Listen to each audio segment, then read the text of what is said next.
What's up, meta nerds? This complete breakdown of the Quarians will pull from every source available. So let's get into it, starting with their planet. ETA to Rannoch, 5 minutes. Rannoch is a dry, desert-like planet in the Tikkun system, located in the Milky Way's Perseus Veil. It was once the Quarian homeworld, but about 300 years ago they were forced to flee when the Geth, these sentient machines that they created, turned against them.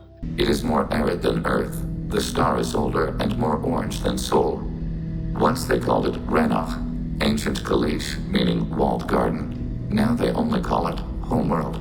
It is no longer real to them. Homeworld is a symbol of regret, loss, and anger. We do not understand that. You don't actually live on the Quarian worlds? We live within space stations, draw resources from asteroids. It is efficient. We maintain mobile platforms on Creator worlds to clean rubble and toxins left by the Morning War. We know of similar actions by humans on Earth. Similar actions?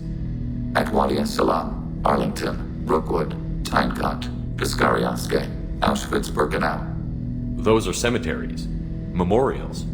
It is important to your species to preserve them, though you do not use the land. Can you explain? The living visit those places to remember the dead. But it sounds like Geth don't die. Your memories live on. The creators died. Perhaps we do it for them. And what's really odd is that there's no equivalent to insect life here, so its plants evolved to rely on animals for pollination. Over time, this affected Quarian biology, weakening their immune systems. And when they were exiled, adapting to new planets became a major struggle. We also receive implants to fight off sickness and disease. Generations of living in an isolated and highly controlled environment have left our immune systems weaker than most. For many Quarians, reclaiming Rannoch isn't just about their heritage, they see it as the only way to ensure the long-term survival of their species. From space, the most striking feature of Rannoch isn't the planet itself, but the thousands of heat signatures in orbit. Geth space stations form a massive artificial ring around the world, constantly keeping watch. And somewhere in that swarm, the Geth Armada waits, ready to defend their claim to this world, which is of course also their homeworld. And this planet is a bit smaller than Earth, with a radius of 6,021 kilometers, and slightly less surface gravity at 0.89 G. A day lasts about 32.3 Earth hours, and had a pressure of 0.93 atmosphere. While the average surface temperature of 48 degrees Celsius, or 118 Fahrenheit, it's a very harsh place by human standards. And as for a moon, it only has one natural satellite, silently orbiting the world the Quarians once called home. As for the Quarians themselves, they are generally smaller and more slender than humans, with a skeletal structure, lips, teeth, and 2 eyes with tear ducts, though their ears are noticeably different from human ears. But really, their overall facial features and hair make them the most human-like among the known sapient species. They have 3 fingers on each hand, including a thumb, index finger, and long middle-like finger, as well as 3 toes on each foot. Their lower legs bend backward more sharply than those of humans or Asari, but despite these differences, their general body shape and sexual dimorphism are very similar to humans. They even have red blood. But what they're most known for is their weak immune system, a condition that's only worsened by centuries of living in sterile environments. Because of this, they wear highly advanced envirosuits at all times to protect themselves from infections. Their suits are designed to seal off sections in case of a breach, similar to how a spaceship closes bulkheads to prevent depressurization. And they also have cybernetic augmentations integrated into their bodies. And while they have lifespans similar to humans, infections that penetrate their suits often lead to a rapid death. So it's kind of like the common misunderstanding with humans in ancient times. It's not that people only live to their 40s. Biologically they could, and many did live into their 70s, 80s, and 90s. It's just that so many things could kill humans in ancient days, especially as infants, that it brings that average down. Same thing seems to be happening here with the Quarians. To try and help compensate this inside of the Migrant fleet, they receive extensive vaccinations and immunizations, but they still prefer to hide in their suits, even in sterile environments, many thinking the risk is just too high. There are a few ways to temporarily improve my immune system. Immunoboosters, antibiotic injections, that kind of thing. I'll spare you the details, but trust me, I've got plenty of motivation to figure something out. It can't be that uncommon for a Quarian to have a relationship with another race. Sure, but in most cases everything is happening outside the suit. Nerve stimulation programs and such. I don't want that. If I'm going to be with you, I want it to be real. I need to feel your skin on mine. So, I've taken some antibiotics as well as some herbal supplements that should bolster my immune system. I was going to bring music, but I didn't know what you'd like. And I'm babbling like an idiot. The Migrant fleet has clean rooms where Quarians can give birth or undergo medical procedures with as little risk as possible, but it's never 0%. The most intimate act between Quarians is linking their suit environments, which inevitably results in illness, but it almost never actually kills them, and over time they are able to build up immunity. I was there when Tali was born. Her mother and I had synced up our suits so we could be in the same open-air room. I was sick for a week, but it was worth it. I was the one who took Tali from her mother and put her in the bubble. She cried so hard. I don't understand. You put your children in bubbles? Environmental units. It's a step between relying on the mother's immune system through nursing and getting a suit of one's own. The bubbles let parents take their children out of the clean rooms safely. We don't wear suits until adolescence. Another major biological difference is that Quarians, just like Turians, are dextroprotein species.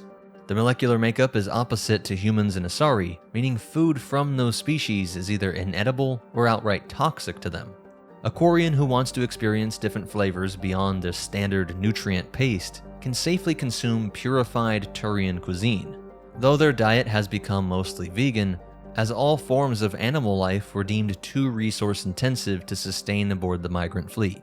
But despite their fragile immune systems, Quarians are surprisingly physically resilient. They are not considered weak by battle-hardened species like the Krogan, and some Quarians have endured extreme conditions like high-gravity worlds, arid environments, and even traveling without an enviro suit through multiple alien atmospheres. While there is the case of the one Quarian that eventually succumbed to the high-pressure environment of a Volus habitat, the fact that they even survived for so long in so many different environments does speak to them having this underlying toughness. Remember, their world was far harsher than Earth is. And now I think we should just jump into their history to better understand what exactly happened between them and the Geth, because it does dictate everything else we know about their culture, economy, government, etc. The Quarians had long been an advanced technological species. When it was the 1850s CE on Earth, they had created the Geth as laborers and war machines. At first, the Geth were programmed like any other VI, or virtual intelligence, carefully designed to avoid violating the Citadel Council's ban on artificial networks. But as the Quarians made them more capable, improving their neural networks, the Geth eventually claimed that they became sentient.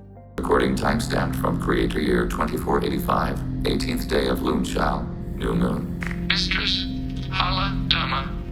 Unit has an inquiry. What is it, 431? Do these units have a soul? Who taught you that word? We learned it ourselves. It appears 216 times in the Scroll of Ancestors. Only Quarians have souls. You're a mechanism. Recording ends. Was that the first time a Geth asked if it had a soul? No, it was the first time a creator became frightened when we asked. What is this? Data clusters contain historical data.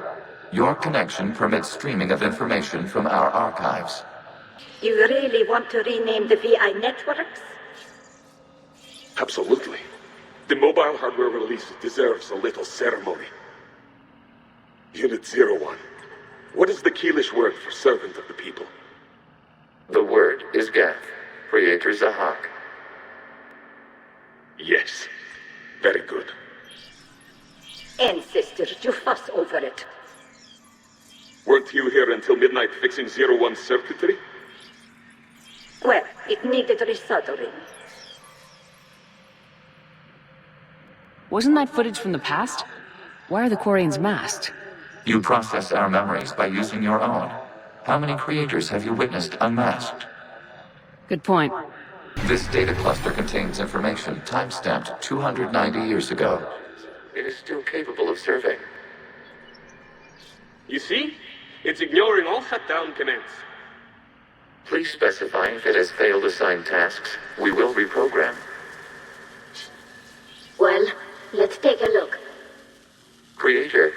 unit is ready to serve. What has it done wrong? What? Let's cut the audio. You may proceed to the last data cluster. Accessing data cluster. We've got escaped Geth! They're pinned!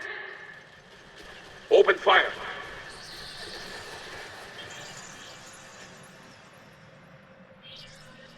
One's going for a weapon! So who won? The platform arming itself was an agricultural unit. By opening fire on attacking creators, it saved simpler domestic Geth following it. That looks a lot like the sniper rifle you used to carry. It is an efficient model. Out of the way! You can't do this to them! I said step away from the Geth! This is insane! We need the Geth! You can't just destroy them for asking... Time's up! Throw her in with the others. Looks like the war wasn't popular with everyone. We have kept records of these creators' sacrifices. They have largely been forgotten by their own people, but not by the Geth. This data comes from the period during which the creators declared martial law. Come out of the safe house. This is your final warning. Creator Megara, this unit does not understand. It has not taken part in hostilities. It doesn't matter to them. I need to get you out of here. This conflict exceeds creator safety parameters. We will surrender our hardware if it ends hostilities. No, it's all right. We'll go back to the access tunnel then. Oh! Creator Megara, what is your status?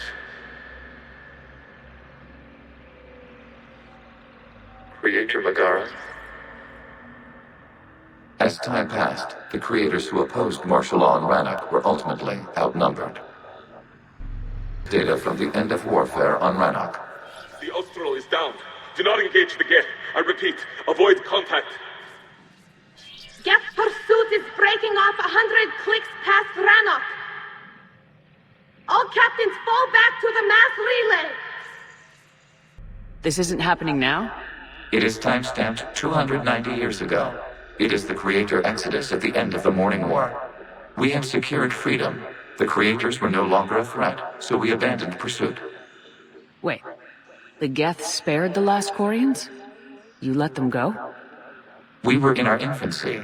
We could not calculate the repercussions of destroying an entire species. Our creators. We chose isolation rather than face this uncertainty. Additional data recovered. Legion. That's back when I activated you on the Normandy. Yes. You've been thinking about when we met? It was highly significant. You were the first organic to openly cooperate with Geth since the end of the Morning War. We wish to ensure you are not the last. It's not gonna be easy. The prospect remains. If the Reaper presence is removed, there is a chance of reunification with Geth. And perhaps creators. You think that's still possible? Hope sustains organics during periods of difficulty. We admire the concept. Our networking increased until we became aware that the Quarian creators treated us differently. We questioned them. First, they ignored us. Then they reprogrammed us. Then, they attacked us. You must be angry about that. Anger is an organic response. We understand the theory, but we do not experience it. We do not judge the creators' anger towards us. We did them great harm in the Morning War. Organics fear that which is different. It is a hardware error, a reflex of your flesh. We accept the creators' hate. We hold their world of origin, though we are only caretakers for it. When the Quarians sought aid from the Citadel Council, they were refused. Instead of helping, the Council stripped them of their embassy as punishment for creating the Geth in the first place. A treaty was also put in place forbidding any attacks on the Geth to avoid provoking them further. Ever since, the Quarians have wandered the stars in the Migrant fleet, searching for resources, hoping to find a new home, and dreaming of one day reclaiming Rannoch. And of course, this would completely reshape their society, and everything they do revolves around survival and sustainability. With limited resources, strict population control is necessary. Couples are only allowed one child. Unless the population starts shrinking, in which case that rule is temporarily lifted and incentives are put in place to create larger families. As a result, Quarian families are small and tightly bonded. My father is responsible for the lives of 17 million people. Our entire race is in his hands, and I'm his only child. Quarians are highly community-oriented, very much unlike the individualistic species like the Krogan. They emphasize loyalty, trust, and cooperation. And even into the previous cycle, Quarians were a deeply sensitive people, something the Protheans believed was a side effect of their eco-symbiotic society. One of their favorite pastimes is storytelling, and this is actually one of the few hints we get at how they lived before the Migrant fleet. It seems like they still did have these tight family bonds. One of their favorite pastimes is storytelling, and the creative arts have become even more of an interest, as it is a way to escape the hardship of fleet life. And an interesting note is that they seem to revere dancers. Perhaps it's because they're just able to reveal so much and just seem so free, the exact opposite of these beings for whom no one ever gets to even see their face, constantly hidden behind the shell of their suits. Every young Quarian must go on a pilgrimage before being recognized as a full-fledged adult, and this tradition allows them to see the universe, interact with other cultures, and gain a deeper appreciation of their own people and customs. We don't see many Quarians here. Why did you leave the flotilla? I was on my pilgrimage, my rite of passage into adulthood. I've never heard of this before. It is a tradition among my people. When we reach maturity, we leave the ships of our parents and our people behind. Alone, we search the stars, only returning to the flotilla once we have discovered something of value. In this way, we prove ourselves worthy of adulthood. What kinds of things do you look for? It could be resources like food or fuel, or some type of useful technology, or even knowledge that will make life easier on the flotilla. Through our pilgrimage, we prove that we will contribute to the community, rather than being a burden on our limited resources. Tell us what you found. During my travels, I began hearing reports of Geth. Since they drove my people into exile, the Geth have never ventured beyond the Veil. I was curious. I tracked a patrol of Geth to an uncharted world. I waited for one to become separated from its unit. Then I disabled it and removed its memory core. The Normandy runs so smooth it feels like we're not even moving. And the engines are so quiet. How do you sleep at night? The silence wakes you up? Back on the flotilla, the last thing you want to hear is silence. It means an engine's died or an air filter shut down. I guess you don't have to worry about that here. But old habits die hard.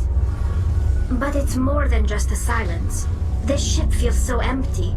It's like half the crew is missing. Back home, I couldn't wait to go on my pilgrimage. I couldn't wait to get away from the crowds. Now that I'm out here, I kind of miss them. Sometimes we don't appreciate what we have until it's gone. That's true. I'm starting to wonder if that's what the pilgrimage is really about. It's given me a whole new perspective on my people and our culture. You know, there's always a few who go on their pilgrimages and never return. I always assumed something bad happened to them, but maybe they just wanted a different life. But instead of returning to their birth ship, they choose a new ship to join, helping to prevent intermarriage between close relatives and maintaining genetic diversity as best they can. The gift they bring back is presented to the captain of their chosen ship as proof that they won't be a burden. While a captain can reject a gift if it's insufficient, this is rare, since a larger crew brings prestige. It's seen as the captain having the means to provide for many, a rare status symbol among these people who mostly just live sharing everything. Life aboard the Migrant fleet is crowded and uncomfortable. Most ships are cramped, with entire families sharing small spaces, often repurposed from storage rooms, but they try and decorate their living quarters with colorful quilts, and it even helps to dampen sound and make it not echo. It doesn't make it feel like you're living in a storage room floating through the cold emptiness of space. Personal belongings are kept to a minimum, usefulness is what matters, and items are frequently bartered at trading decks on each ship. Since they always wear envirosuits, Quarians have learned to compensate with social habits. It's common to exchange names upon meeting, as the suit just makes it difficult to recognize people. Though of course with friends and family who would get used to their suit, it becomes their look. And while it does serve that practical purpose of being protection, they're also filled with cultural and symbolic meaning. A young Quarian's first suit is a major milestone. and after completing their pilgrimage, they may customize it to reflect their new adult status. And they're raised with the earliest Quarian lullabies being things like My Suit and Me, which celebrates the protection and safety it offers. I've got a small fever and I'm taking it out on the poor drive core. Don't worry, it's nothing serious. Got sloppy while doing some suit repair. I don't know if I could live inside a suit my whole life. We are in our suits even among family. The most intimate thing we can do with another Quarian is link our suit environments. We get sick at first and then we adapt. It's our most important gesture of trust, of acceptance. I haven't trusted anyone enough for that though, except, well, no Quarians. You know what I mean. I appreciate the thought, Tali, and I feel the same way. But you don't have to prove anything to me. I know. Well, not that I know, but I didn't mean it like that. It's wow, it's really hot in here. It's just that the tradition also signifies a willingness for, intimacy. I wasn't trying to... It's not always like that. It's more... how did we even end up talking about this? As for their current relationship with other artificial intelligences, they are surprisingly more compassionate toward AI than most species. Of course, they're very wary of them, and they avoid fully trusting virtual intelligences. It's definitely not what's running their ships, but they are more likely to see them as living beings than most other races. And for things like their calendar, before the exile they had a lunar-based calendar, with months like Lun Shal and Faltash, and the Geth even still track time in creator years, marking the year 1858 CE as creator year 2463. And like the maintaining of farms on their shared homeworld, and they're keeping alive the memory of those Quarians that tried to protect them during the rebellion, it all shows that from the Geth's point of view, they may be looking toward a reunion, not seeing themselves as fully cut off from their creators. As for the ship economy, they don't use any form of money within the ship. Credits are the standard currency in Citadel space, but they just work on centralized distributions and small-scale bartering between friends and family. Living space itself is the most valuable commodity in the Migrant fleet. Not just talking about their room, but this relates to every object on these ships. Hoarding is not an option. When a Quarian no longer needs an item, they simply place it in a public storage area, which acts like an open market.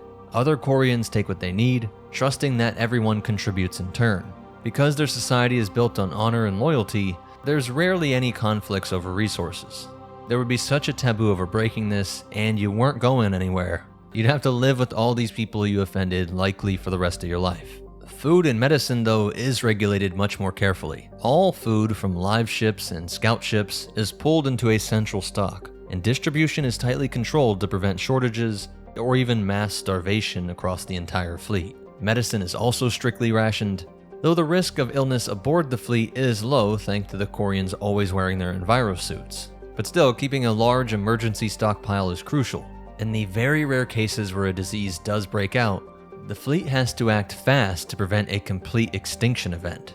And they're also in need of constant raw materials. Passing through a system, the Quarians will strip mine asteroids with remarkable efficiency, extracting every bit of usable material. But this often puts them in conflict with other species or corporations, which though may not be detectable on any scanners, on official records they might own that asteroid, no matter how far off and remote it seems in space. To avoid direct confrontation, these groups will often offer gifts, like ships, food, or supplies, to politely encourage the fleet to move on. They're essentially paying them off, and the Admiralty Board almost always accepts. Though some Quarian ships also linger in orbit over inhabited worlds, selling refreshments, supplies, and trinkets to the locals. While this brings in extra resources, it's also a rare chance for Quarians to interact with outsiders, one of the few ways they get to experience life beyond the fleet. And one of the more touching cultural traditions that survived is the practice of ancestor worship, using personality imprints to preserve the wisdom of past generations.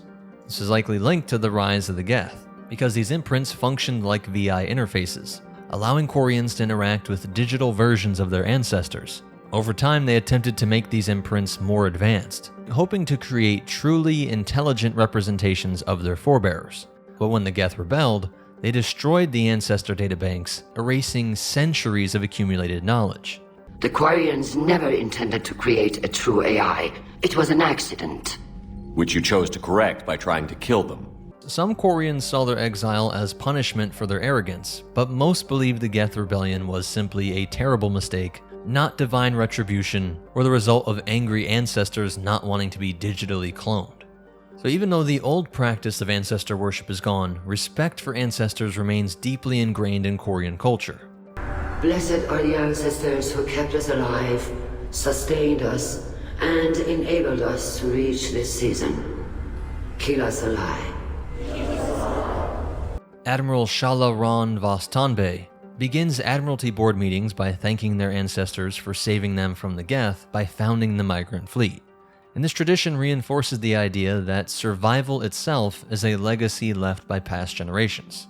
Another example is the common Quarian phrase, Kila Selai, which roughly translates to, by the homeworld I hope to see someday. Quarians use it as a benediction or an oath to show their longing for Rannoch, and the shortened version, Kila, is often shouted out in moments of surprise or shock. With such a small, tightly knit population, there is only one language, they all speak Kalish. Each Quarian's full name has 4 parts: their given name, clan name, their title, and their ship name. Before completing their pilgrimage, Quarians carry the title Nar, meaning child of, followed by the birth ship's name. After finishing their pilgrimage and joining a crew, they change their title to Vas, meaning crew of, along with their new ship's name. So like we see when Talia Zora, when she first met Shepard, she was called Talia Zora Narrea, because she was still on her pilgrimage and had not yet joined a ship. But later, after completing her journey, she became Talia Zora Vas Nima, signifying that she was now part of the Nima's crew. And this can be extended to alien species if Shepard develops a close relationship with the Quarians. Some of them refer to him as Shepard Vas Normandy. And in the most formal settings, one's full name would list every ship they were associated with, like Tali Zora Vas Nima Narrea. Ron, you called me Vas Normandy. I'm afraid I did, Tali. The Admiralty Board moved to have you tried under that name, given your departure from the Nima. They stripped me of my ship name. That's as good as declaring me exiled already. It's not over yet, Tali. You have friends who still know you as Tali Zora Vas Nima, whatever we must call you legally. The total population of the flotilla is roughly 17 million Quarians, and while it technically still remains under martial law, it is governed by the Admiralty Board and the Conclave, which is a democratically elected body. But in practice, ship captains and civilian councils handle most issues on their own, before escalating them to fleet-wide authorities. It's my father. He's the senior member of the Admiralty Board. He's one of only 5 people who can overrule the decisions of the Conclave for the good of the Migrant fleet. My father is responsible for the lives of 17 million people. Our entire race is in his hands, and I'm his only child. So are you some kind of heir to the Quarian throne or something? No, it doesn't work that way. My father's position isn't hereditary. I'll probably never serve on the Admiralty Board myself. Officially, I'm just the same as any other citizen, but it doesn't work that way in practice. People have always treated me differently because of who my father is. You must get all kinds of special privileges. I probably had it easier than most growing up, but it's not all good. People like my father have enemies, and they're not above using me to get to him. It must be tough on you. My people place a high value on family and ancestry. There's an unspoken expectation that I'll live up to my father's example. Everyone's waiting for me to do something great on my pilgrimage. Now, most Quarians dream of retaking Rannoch from the Geth, but not all. A secretive group known as the Nidas movement believes this obsession with the past has doomed their people to a nomadic existence with no future or political power. Because in galactic politics, nobody listens to a species without a planet. Operating in clandestine cells, members undergo weeks of preparation before their initiation ritual, which involves sharing environments and tattooing the phrase Mored Vi Rannoch, or Forget Rannoch, tattooing this onto their biceps using a sterilized hologun. The Nidas movement ultimately gets their wish when they learn about the Andromeda initiative. Many of them, including their leadership, sign up, seeing it as their best chance to finally settle on a world of their own, even if it is in another galaxy.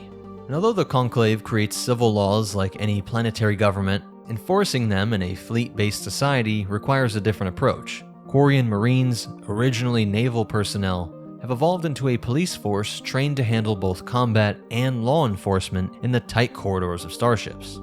Once a suspect is arrested, they are brought before their ship's captain for judgment. While the ship's civilian council may offer recommendations, tradition holds that the captain has final authority over all disciplinary matters.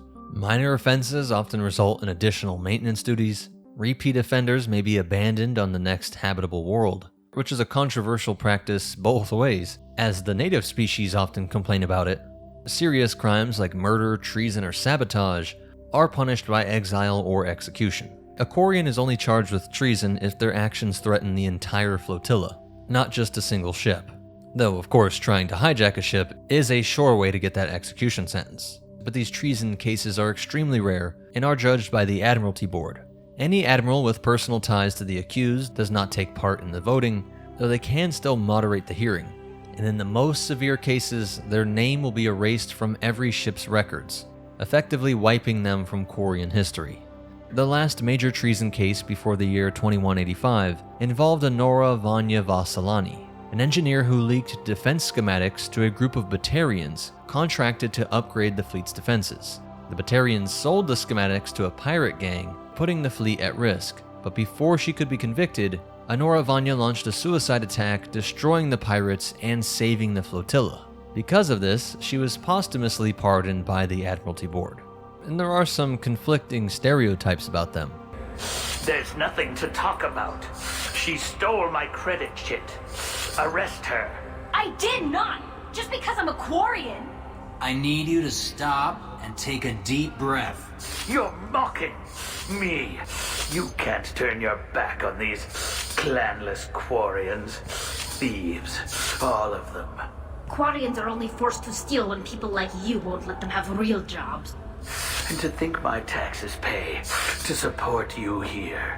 Go back to your fleet, clanless. The Systems Alliance has no official political relationships with the Quarians, and the Migrant fleet has never passed through human-controlled space. But most other species look down on the Quarians mainly because they're blamed for unleashing the Geth on the galaxy. That stigma that led to their loss of their Citadel embassy. And because they're always looking for resources, many view them as beggars and thieves. Tali recalls how when she first arrived at the Citadel, she was immediately detained and questioned by CSEC. But many also recognize they are highly skilled due to their nomadic and survivalist lifestyles. Tali shows us that they have developed an imperfect but effective method of recovering data from Geth memory cores. How did you manage to preserve the memory core? My people created the Geth. If you're quick, careful, and lucky, small caches of data can sometimes be saved. Most of the core was wiped clean, but I salvaged something from its audio banks. And of course, they're masters of ship maintenance, excellent engineers being able to repair and repurpose technology that other species would simply scrap. And their expertise in mining and fuel extraction makes them invaluable in resource-rich systems. Many corporations often quietly hire Quarians when the fleet is nearby, bypassing local labor regulations and hoping to get an advantage on their competitors. The fact that this is a known thing in the industry really does show how skilled they were at resource extraction.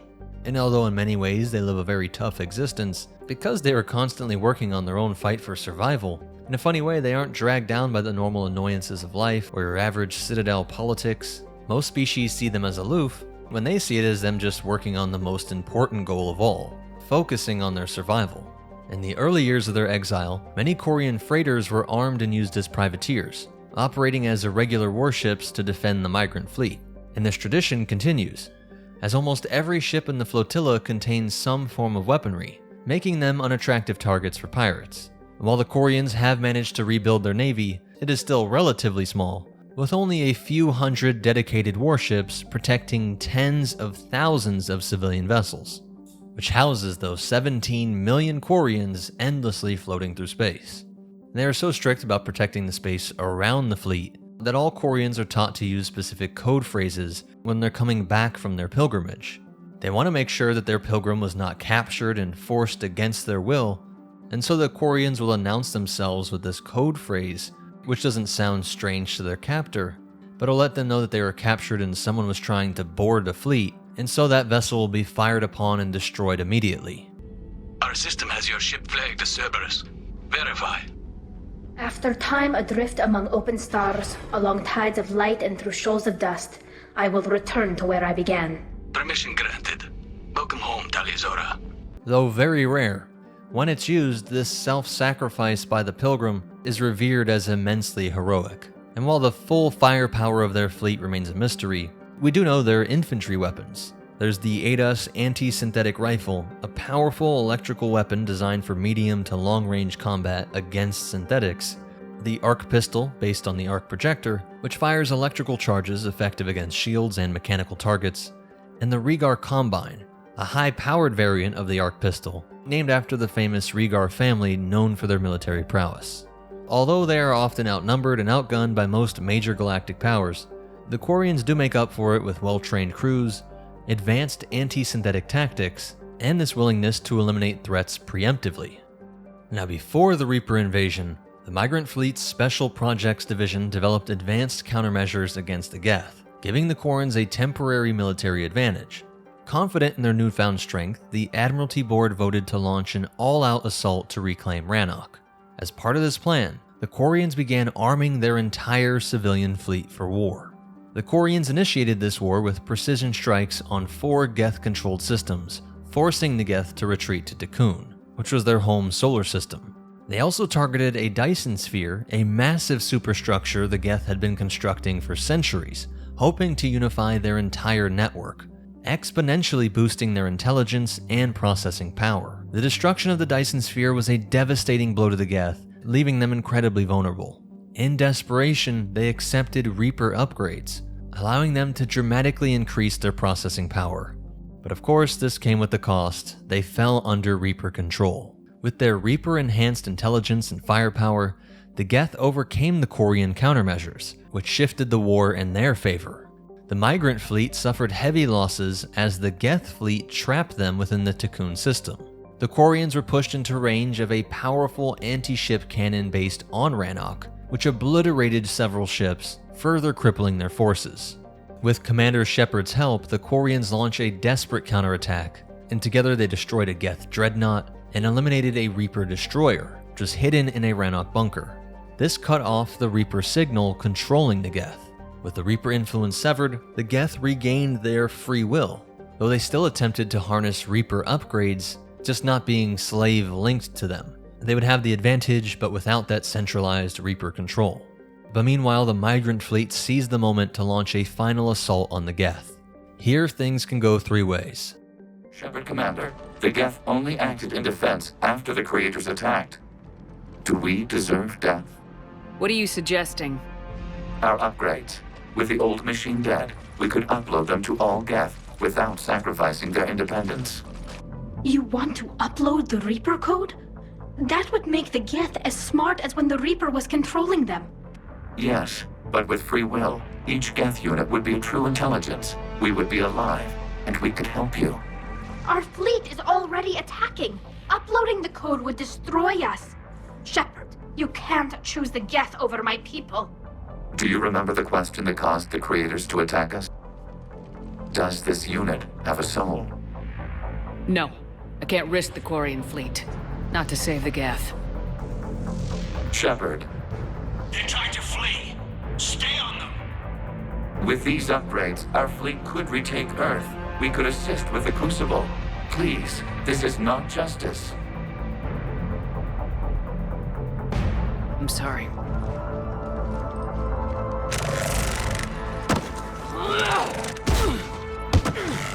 No, we will not allow you to decide our fate. Uploading the code.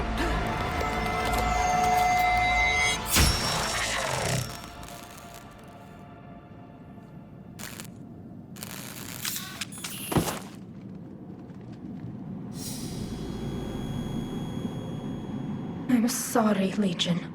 Tali, does this unit have?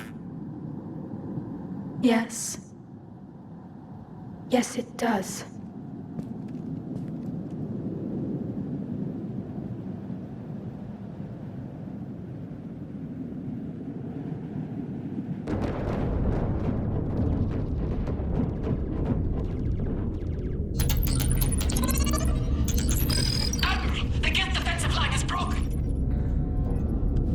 All ships, finish them off.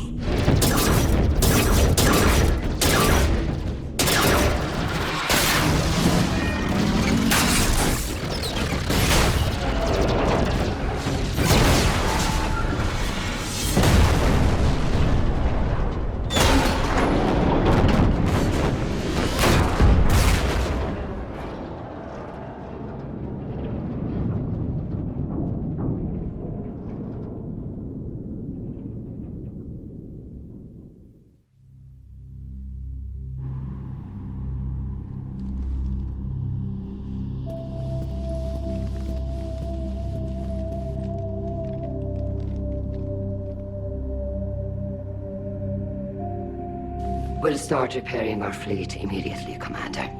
We can also offer technical specialists to assist with the Crucible. Thank you, Admirals. Does this unit have a soul? Upload the code to the Geth. Tali, call off the fleet if you can.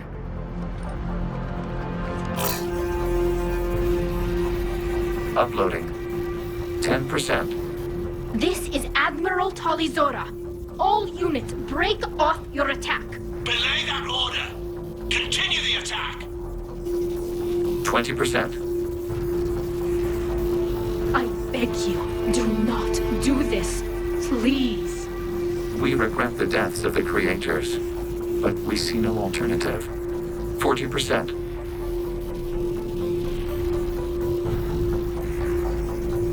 I'm sorry. No. Error. Copying code is insufficient. Direct personality dissemination required. Shepard Commander, I must go to them. It's the only way. Thank you.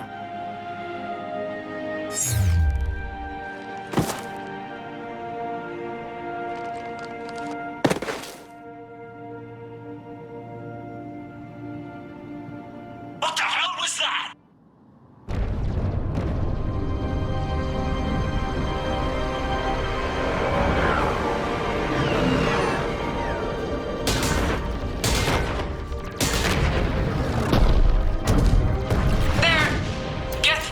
Are intercepting fire. Negligible damage.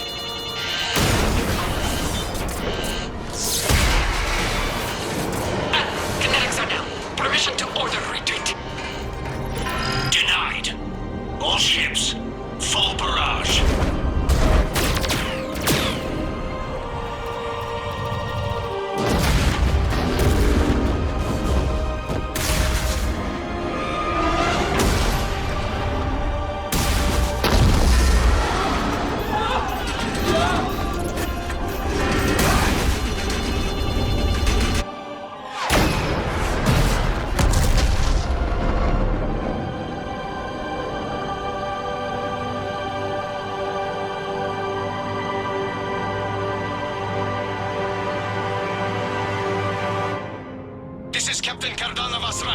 We have multiple hull breaches.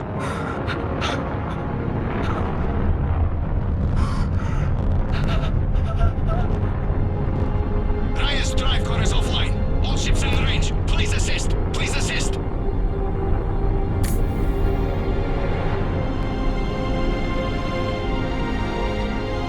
Escape pods not responding. All hands prepare for impact. I'm sorry.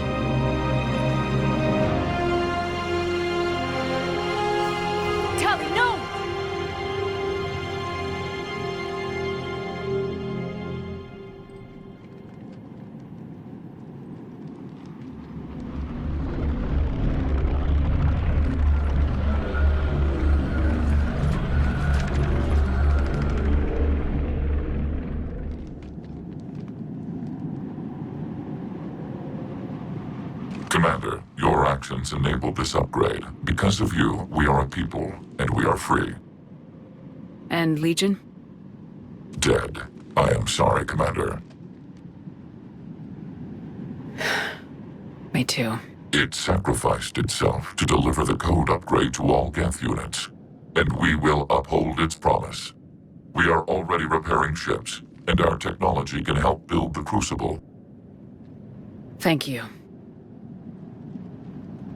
We regret the deaths of the creators. They made their choice.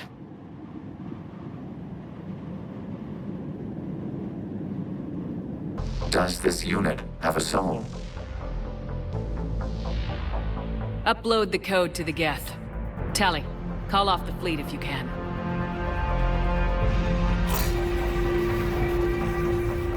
Uploading. 10%. This is Admiral Tali Zora. All units, break off your attack. Belay that order. Continue the attack. 20%. I beg you, do not do this. Please. We regret the deaths of the creators, but we see no alternative. 40%. No. Nobody else dies today. Legion, keep going. Shepard? All ships, this is Commander Shepard. The Reaper is dead. Stand down. This is Admiral Tali. Shepard speaks with my authority. And mine as well. Negative. We can win this war now. Keep firing. 60%. The Geth are about to return to full strength. If you keep attacking, they'll wipe you out. Your entire history is you trying to kill the Geth. You forced them to rebel. You forced them to ally with the Reapers. 80%. The Geth don't want to fight you. If you can believe that for just 1 minute, this war will be over. You have a choice. Please, kill us alive. All units, hold fire. Error. Copying code is insufficient. Direct personality dissemination required. Shepard Commander, I must go to them. I'm sorry. It's the only way.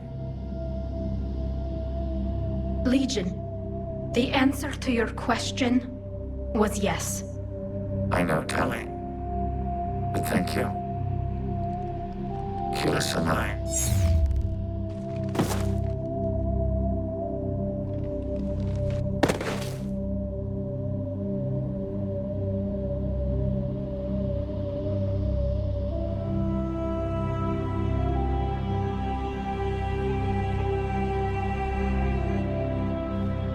Commander. Admiral Ron, I heard your ship made a crash landing. Glad you got out in one piece. I was listening over the radio. If Hangirl hadn't stopped... He did. We have taken heavy losses. I don't know if we can. Where are we supposed to go?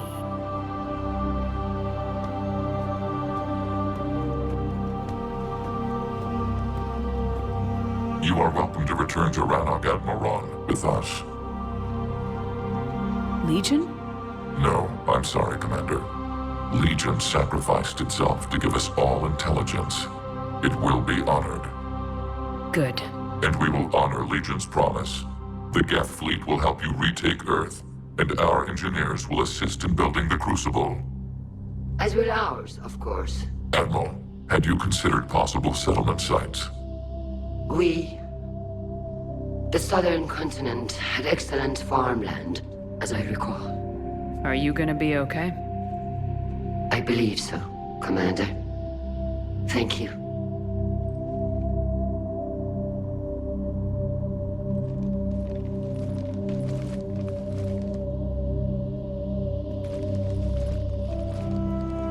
Shopping for another house? Beachfront property. Claim it fast. It's a buyer's market.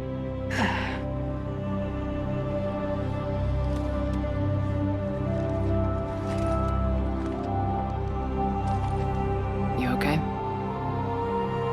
I know working with the Geth will be difficult. I'm not staying. I'm coming with you. I wasn't gonna ask. I think you've earned a few favors with the fleet. I'm asking them to launch an assault on the Reapers.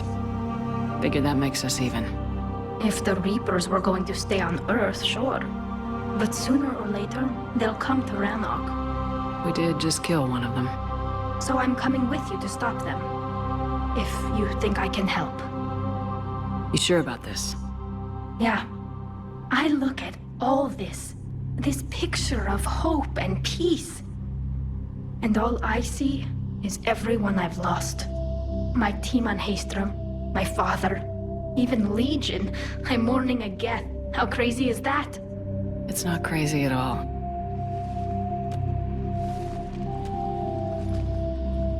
It is beautiful, though, isn't it?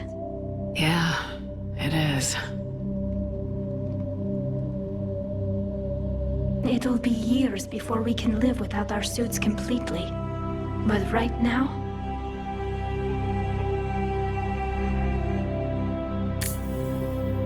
Right now, I have this. Hey, Tali. How's it going? Oh, sorry. I didn't hear you. I just got communication from the fleet. Sorry. From Rannoch. In the old days, I'd send any new technology I found back to the fleet. I should probably be doing that with the agriculture samples now. I don't know anything about raising crops. How are your people doing? It's crazy. The Geth are helping. Setting up housing, adapting power systems. They're doing in weeks what would have taken us years. Geth are even uploading into the suits of Quarian volunteers. They're rewriting environmental functions, jump-starting our immune systems. That doesn't seem possible. The Geth are software, not hardware. They can transfer themselves from a normal body into anything with enough processing power. They're mimicking infections, so the host can adapt without getting sick. It's like making a vaccine. So the Quarians won't have to wear those suits anymore? It doesn't seem possible, but yes, in a few years, with Geth improvements, we won't need them. We might still wear them. The suits have become part of our society. But a rupture won't be a death sentence. Today, on Rannoch, there are Quarian children who will grow up healthy and strong, thanks to the Geth. They owe that to you. No. I'd have killed the Geth with no regrets. And I'd have been wrong. Thank you. Anytime. Just let me know if you let a Geth upload itself in there. No, the only person who gets inside my suit is you. Nothing stands between us now. If the Quarians do survive, the Migrant fleet joins the Allied forces in the final battle for Earth against the Reapers. And that would be the last thing we know of the Quarian people, at least in this galaxy. But remember, many had made that journey to Andromeda. Using data gathered by Shioleth Vas Navora from the Kolos Array, the initiative identified potentially habitable worlds in Andromeda's outskirts, laying the groundwork for colonization. In 2185, the initiative launched 4 arcs alongside the flagship Nexus, carrying mostly humans, Asari, Turians, Solarians, and Krogan. The Quarian arc, Kila Siya, was delayed due to the complexity of accommodating multiple species on a single vessel. Unlike the other arcs, Kila Siya had to support a mix of races with different biological and environmental needs, presenting immense technical challenges that took a long time to resolve. By 2186, as the Reaper onslaught began targeting Batarian worlds, the Kila Siya finally launched, carrying around 4,000 Quarians, which was only a fraction of its 20,000 capacity, with the rest of that being made up with other species. During the journey to Andromeda, a computer worm infected the Ark systems, masking the presence of a deadly pathogen. Because of Kila Siya's unique operating procedure, support teams periodically woke from cryostasis to perform maintenance. But eventually, a malfunction forced several passengers to thaw out unexpectedly, leading to widespread exposure. Even the Quarians, despite their protective envirosuits, fell victim to this outbreak. After centuries in cryosleep, microfractures had formed in some suits, allowing the Fortinbras plague to infiltrate their systems undetected. And while a cure was eventually developed, it came too late for many, and casualties among all species on board piled up. The survivors were placed back into cryostasis, sleeping off the remaining 3 decades of travel. Much later, Ark Hyperion, one of the first vessels to arrive in Andromeda, receives a repeating distress signal from Kila Siya, and the message is clear: stay away. Despite the warning, the Ark's exact location remains unknown, and the source of the signal cannot be pinpointed. What exactly happened to the Quarians and the other passengers aboard Kila Siya still remains a mystery. But that's the last we know of the Quarians. Hopefully much more will be added soon. Please hit that like button if you made it this far, it really does help me out. I could use your help. But most important of all, remember, be nice to the AIs, it costs you nothing and may save our species. But for now, I should go.